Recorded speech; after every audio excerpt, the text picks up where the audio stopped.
thanks to the support as a channel member, Eduardo Franco. This is our final transfer window before our first Champions League campaign of the Pentagon gets underway. And frustratingly, we're going into it with a couple of our homegrown Japanese boys wanting to leave the club, which is not ideal in a Champions League where we're only allowed to field 5 foreign players. And as you can see, one of them has already forced through a move. Yumeki Yoshinaga has joined Al Ain in, I think it's Saudi Arabia. That is Saudi Arabia, for £3.6 million. He was out of contract at the end of last season. He told me he was just going to let his contract run down. As you can see, we've actually only got back half of what we paid for him. I didn't pay that for him. It was also interesting to see that Genk, who we bought him from, actually came back in for him with an offer similar to that kind of offer. But it was either sell him now or lose him for nothing next season, which... it's annoying because he was homegrown in Japan and yeah, he's now gone. Also, in addition to him going, Uehara is talking about potentially doing a similar silly thing. He's out of contract at the end of next season. Won't discuss a new one. As you can see, he's having a stunning season for us as well. But hasn't started enough games, so we are trying to get him starting some more games so that we can get him to sign a new contract, or else we're going to lose another of our better Japanese players, which is a long way from ideal. We have managed to shift a few players out though. So Tomita has left the club. We got £1 million of him, or just under £1 million to send him to Saudi Arabia. Agbe also went to Saudi Arabia. We managed to actually make a small transfer profit on him. He wasn't registered in the squad because we had too many foreign players. Same situation for Shabazi, who we've now sent out on loan to South Korea. And we've also got rid of a couple of the youngsters on loan. And as a counterpoint to that, have brought in some new players. So we've spent £3.1 million on a new winger / striker, Tepai Shimura, who's a Japanese 23-year-old under-20 international. Very, very quick, can play naturally on the left-hand side or up top. We didn't really have a natural left winger. Skunas has been playing there, who's really a right winger playing on the left. And actually, with some of the other foreign players we've got coming in at the end of the season, we're probably going to have to get rid of Skunas anyway, as much as I like him. And then we've also brought in Soichiro Yamamoto as basically another option for us at centre-back, just £325,000 for him. He was out of contract at the end of the season. We arranged the pre-contract and then hit the buy it now button like we were shopping on Amazon. We've got a few other players we could potentially do that with as well, because we've got these 4 boys all coming in at the end of the season at varying levels of ability. I would love to have Helibelton Moya right now, but he's another foreign player. So we can just let him continue banging in the goals in Colombia for the rest of this season. I don't think we need him to win the league this year. I don't think we need him for the group stage of the Champions League. But obviously we want this guy to come in for the knockout rounds, which is the second half of the Champions League start of next season for us.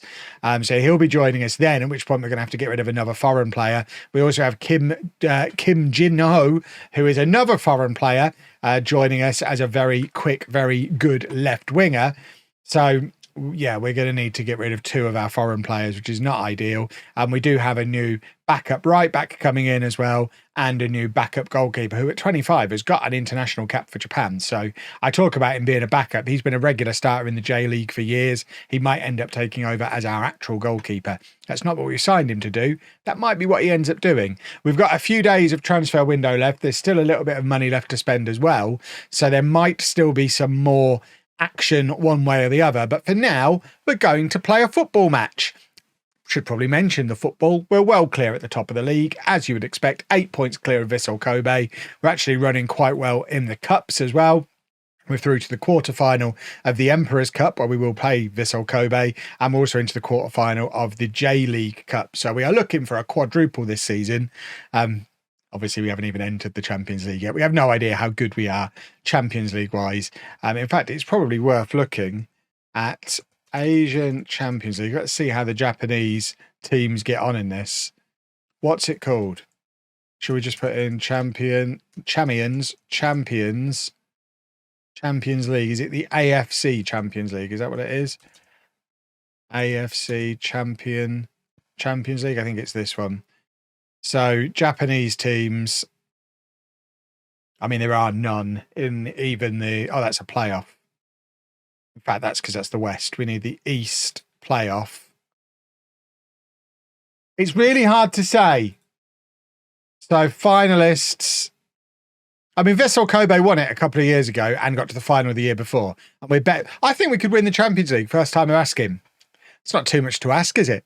Let's go and check out FC Tokyo. In fact, we've seen FC Tokyo Stadium before. We don't need to see them again. Let's get straight into the match. I spent all that time talking about transfers.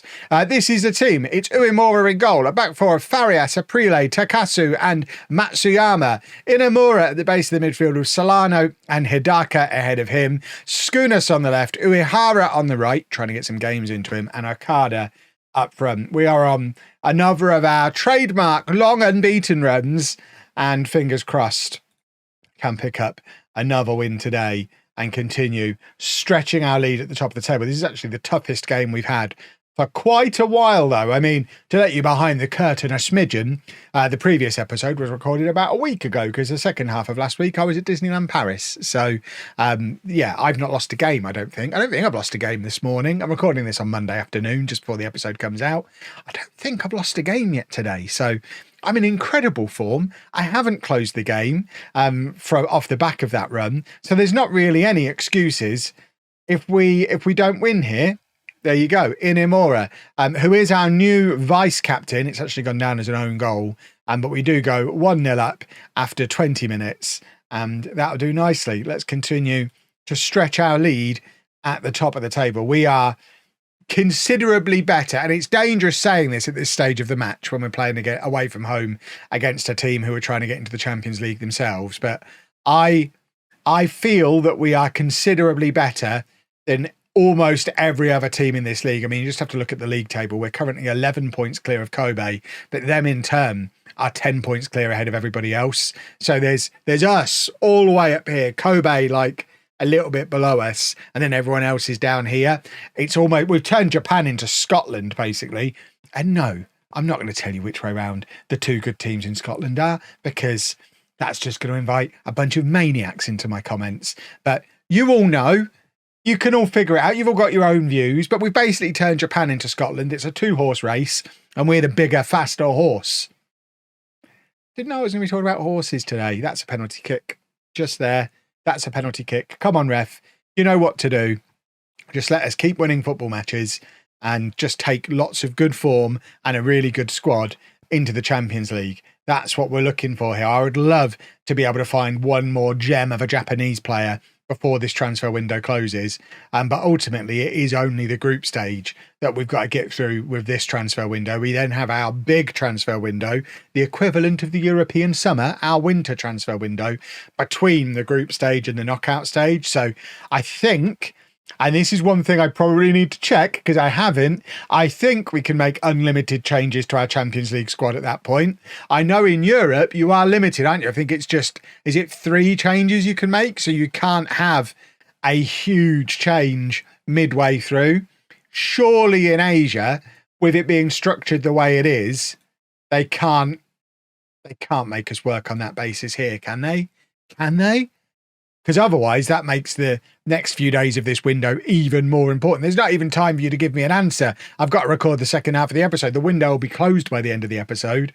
We might not be able to do much in the way of business in the Japanese winter summer because of changing Champions League squad. That can't be a thing. You've got to be able to make unlimited changes with the way it's structured. Surely. We are 2-0 up and cruising though, although Tokyo are looking to get something going here. We've made a few changes that seem to have just opened the door for them to sneak back into the game. Weirdly, there's an argument that we've improved the front three. Yepes was our starter earlier in the year. We've just spent 3 million on Shimura, and Meta's had a run in the team where he's scoring lots of goals earlier in the year as well. I mean, there you go. There's your example. We definitely did upgrade the front three. It just, I guess it took them a moment to wake up and give... And we gave Tokyo a couple of chances, but that was a beautiful breakaway goal. The two wingers combining deliciously. Now picture those two, because I think they're probably going to be the two. Picture those two with that Colombian guy who's scoring for fun in Colombia. and is 6 foot tall and really quick and physical. He will break the match engine. Imagine him in the middle of those two. The days of Meta and Okada, that battle is over. And it will end with, yeah, actually, in the end, neither of you were good enough to be the part of the front three that leads us to the promised land. Okada really needs to learn to play central midfield. He doesn't have much time left to do it. He is going to lose his spot. But yeah, I'm very excited about how this team is starting to take shape. Yeah, we could do with one more midfielder. That's where we could do with Okada being able to drop in there, being able to bring Okada off the bench with 15-20 minutes to go in place of a 31-year-old Hidaka. That would be nice. Having to play Yano at the base of the midfield is not ideal. I mean, Yano was one of our real top attacking players last year, and he's being marginalised a smidgen because of the rise of Solano. In fact, I could probably put Solano, and probably should put Solano there. So let's drop Solano back, and then Yano can play at least a little bit further forward. It falls to Solano on the edge of the area, and I mean, it's another wicked deflection. These Tokyo players just like getting in the way of the ball, don't they? They don't really care what direction it deflects off into. They're just all about getting in the way. That shows how much better than them we are. All they can do is throw themselves in front of the ball and hope for the best because we're levels above them. That is terrible from Yano. But Fujiyoshi gets him out of trouble, and now Yepes is going to try and get another counter-attack. And look at the pace and the direct running from Yepes. He's already made 1 goal since coming on and very nearly grabbed another one for himself there. But that is absolute dominance against a team who came into that match 4th in the league. That's how much better than the rest of Japan we are. Right, let's get this transfer window finished, see if we can find any more bargains, and then we will play Nagoya Grampus and hopefully score a gazillion goals again. Well, that is the transfer window closed, and we did manage to sneak in just a couple more players, a couple more Japanese gems. Like I said, Kensei Ogihara is a 23-year-old Japanese former and under 23, or probably still current under 23 international, actually. Natural at defensive midfield and central midfield, but we've really brought him in to be that big, strong defensive midfield player. He's another one who was out of contract at the end of the season. We got him on the pre-contract, then did the buy it now for £500,000. He's been at Vissel Kobe as kind of a just on the fringes of the team player for a little while, and now he can come in and do the same job for us and hopefully end up becoming the guy who starts quite regularly at the base of that midfield. And then we've brought in a backup option for left back, Masato Kodama, 24-year-old Japanese left back, 3 stars of current ability. He's fine. He's been in South Korea for a couple of years. Basically, those two combined are the replacement for Yoshinaga, who could play left back and defensive midfield. So bringing those two in just rebalances that squad out. There's still a little bit of money left over. I didn't even spend all my budget. What a good boy I am. But now we will play Nagoya Grampus. And we've also had the draw for the AFC Champions League as well. This is our group. So we're playing against old rivals Chiang Rai United from Thailand. And then we should top that group. Interestingly, we have to top that group because it looks like only one team gets through. So it is going to be pretty important that we don't get done over by Chiang Rai United, as we have done many times in the past. All that being said, it is just the one change for the game against Grampus. It is Shimura coming in to start on that left-hand side. So let's get the team submitted and get out there and continue rattling through opponents. It's what we enjoy to do most of all. Just rattle through them. Look at us, 8 points clear. What a time to be alive. I am ready. Bring on the Champions League. I feel invincible. We're unbeatable. We're going to win the Champions League this season. And Takumu Uehara might not be here for it, because if we don't manage to convince him he needs to stick around, he's going to be off. Frustratingly as well, I've now got Yepes asking me for more football as well, because we've played Uehara so much to chill him out and calm him down. So we've now got both of our right wingers at the same time demanding more first team football. I need to sit them in a room together and say, look, you pair of idiots, you're both quite good. I need to play you both. Sort it out amongst yourselves. You decide who plays and when, because I can only play one of you at a time and you're both great. So figure it out. Isn't it best that we have competition for places? Compete with each other. Don't whine to me about it, you bumheads. Right, Okada has got in behind, and that is the 17th goal of the season for him. Just as I'm writing him off as a striker, he demonstrates that actually, since I've been here, he has turned into quite a good striker.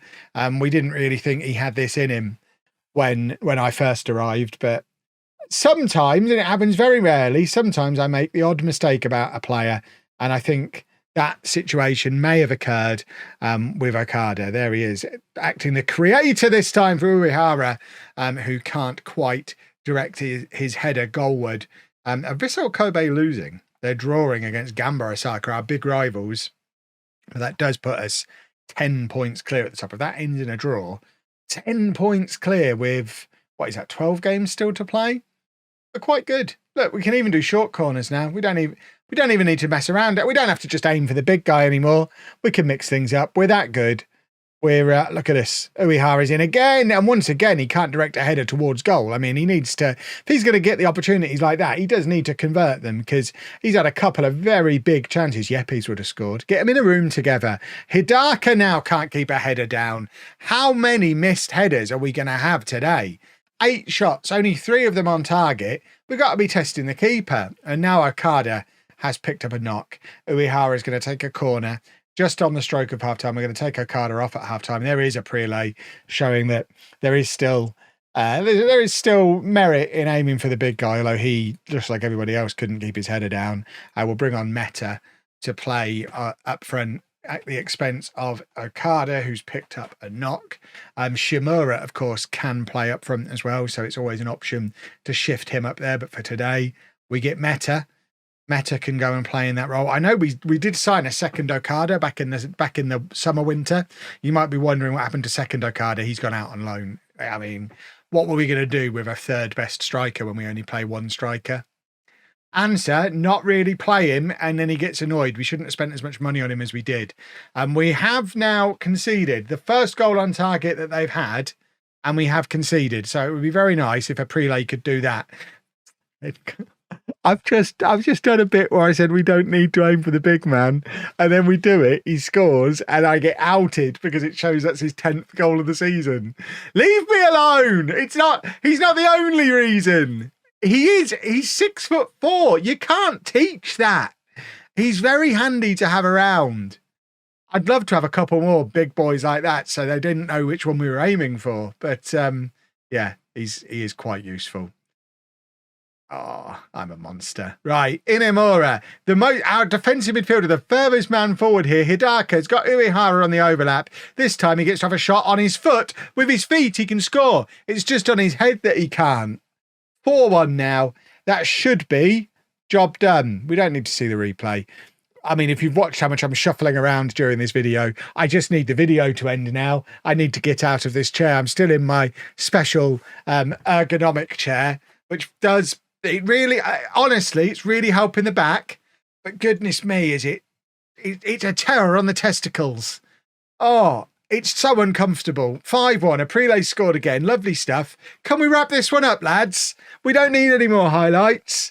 I need to get some air to the boys. Goodness me. All the pressure's going through them. Right, Yano's going to come on. Farias can come on as well. Do we really need to faff around changing? But we're so far ahead. Do we need to worry about the positions? Shall I just do a little squat? There you go. We're gonna do the rest of it. Oh, the relief of that. It hurts the back though. I can't win. Oh, I've got a sit-stand desk. Maybe I need to actually set up a camera so I can stand. Maybe this is the world telling me I need to stand up and make my videos. Right, come on, final changes. Do we really need to? Is it that important? I can't. No, that's fine. One change is enough, lads. We've got we have a code blue situation going on. Just I need to stand up. If you've enjoyed this video, by the way, please make sure you leave a nice big thumbs up on there for me. Subscribe to the channel for loads more Football Manager videos. Nowhere near as much testicle talk in future, I imagine. And thank you very much for watching.